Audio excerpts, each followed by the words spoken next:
জীবন বাস্তবতায় হতাশ হয়ে থমকে যান অনেকেই। বদলে যায় জীবনের গতি, কিন্তু থমকে গিয়ে তীব্র গতিতে ঘুরে দাঁড়াতে পারেন যারা, তারাই লেখেন সফলতার গল্প। তেমনই এক সফলতার গল্প রয়েছে রাজধানীর মতিঝিলের ক্ষুদ্র ব্যবসায়ী রুবেলের। ৩৫ লাখ টাকা লোকসানেও কিভাবে ঘুরে দাঁড়িয়েছেন, কিভাবে সামনে এগিয়ে যাওয়ার স্বপ্ন বুনছেন রুবেল। জহিরুল ইসলামের প্রতিবেদনে জানব রুবেলের গল্প। রাজধানীর প্রাণকেন্দ্র মতিঝিল। কর্মব্যস্ত মানুষের ভিড়ে এখানে প্রতিদিনই তৈরি হয় কোনো না কোনো গল্প। সেই গল্পেরই এক নায়ক মোহাম্মদ রুবেল। এক সময়ের অভাবী রুবেল এখন স্বাবলম্বী, বুনছেন এগিয়ে যাওয়ার নতুন স্বপ্ন। শুরুতে ৩৫ লাখ টাকা লোকসানে ভেঙে পড়লেও দমে যাননি রুবেল। দুঃসময়কে পেছনে ফেলে মতিঝিলের ফুটপাতে ছোট্ট খাবারের দোকান দিয়ে আবারও ঘুরে দাঁড়িয়েছেন নতুন করে। আলহামদুলিল্লাহ ভালো আছি, আগের চেয়ে অনেক ভালো আছি। আমার আগের ব্যবসায় ৩৫ লাখ টাকা লস দিছি এই জায়গায়, এখন খাবারের দোকানে আলহামদুলিল্লাহ ভালো আছে। হয়তো আমার আগের ঋণের কারণে একটু ঝামেলা আছে, ওটা বেশি দিন থাকবে না। আমার ব্যবসাটা মূলত ভাই আমার অন্য ব্যবসা ছিল, আগে জুতার ব্যবসা ছিল, তো মূলত আমি ওটা লস দিয়ে দেখা গেল যে দিশেহারা হয়ে খাবারের ব্যবসাটা দিয়ে আজকে ১ বছর ২ মাস হয়েছে। মোটামুটি আলহামদুলিল্লাহ ভালোই সেল হইতেছে।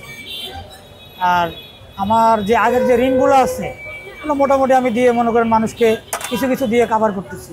খাবারের ব্যবসা অ্যাকচুয়ালি অনেক ভালো, যারা খাবারের মানটা মেনটেন করতে পারে ওনাদের জন্য অনেক ভালো। রুবেলের এই ছোট্ট দোকান শুধু তার নিজেরই নয়, অনেক পরিবারের জীবিকা নির্বাহের অবলম্বনও, যেখানে কর্মসংস্থানের সুযোগ হয়েছে কয়েকজনের। আমার ওই সামনের গলিতে তৈরি হয়, ওখান থেকে এখানে নিয়ে আসি, কারণ এখানে রাস্তার কারণে তৈরি করা যায় না, পরিবেশটা মেনটেন করা যায় না। আমার স্টাফ আছে ৩জন স্টাফ আছে, ওদেরকে দিয়েছে, মোটামুটি আলহামদুলিল্লাহ চলতেছে। আমার নাম হচ্ছে রুবেল, আর এটা হচ্ছে মতিঝিল ৫৫ মতিঝিল রূপালী ব্যাংকের সামনে। আমার দোকানের নাম হচ্ছে আপনার আড্ডাপুর। কম দাম আর ভালো মানের খাবারের কারণে ক্রেতাদের কাছ থেকে বেশ সাড়াও পাচ্ছেন রুবেল। প্রতিদিন ক্রেতাদের ভিড়ে মুখরিত থাকে তার ছোট্ট এই দোকান। আসলে ব্যাপার হচ্ছে একটা সময় আর একটা হচ্ছে কম টাকা। সময় নাই যে এখন যে হোটেলে খাবো, রানিং অবস্থায় পাশে পেলাম এই জন্য খাচ্ছি। আর কম টাকায় ভালো কিছু পাইলে তো সবারই ভালো লাগে, স্বাভাবিক, তাই না? This is the thing actually. অনেক ভালো লাগতেছে আর কি, লুডুসটা অনেক স্বাদ আছে, খাইতেছি তাও টেস্টি আছে। এখন সবার কাছে কেমন মনে হয়, কিন্তু আমার কাছে একটু ভালোই মনে হয়। আমি মাঝে মাঝে আসি তো এখানে খাই, ভালোই লাগে আমার কাছে। ভালো মোটামুটি ভালো। আমরা পড়াই খাই। তো কতদিন ধরে খান? বেশ কয়েক মাস হয়ে গেল। ৩৫ লাখ টাকার লোকসান একসময় রুবেলকে যে হতাশার অন্ধকারে ঠেলে দিয়েছিল, সেই অন্ধকার ভেদ করে আলো খুঁজে পেয়েছেন রুবেল। পরিশ্রম, সাহস আর নতুন করে শুরু করার মনোবলই তাকে এনে দিয়েছে নতুন প্রেরণা।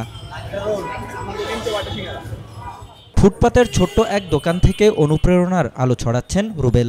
বাস্তব জীবনের এমন গল্প প্রমাণ করে হাল না ছাড়লে ব্যর্থতা থেকেও জন্ম নেয় সাফল্য। জহিরুল ইসলাম, বি নিউজ 24, ঢাকা।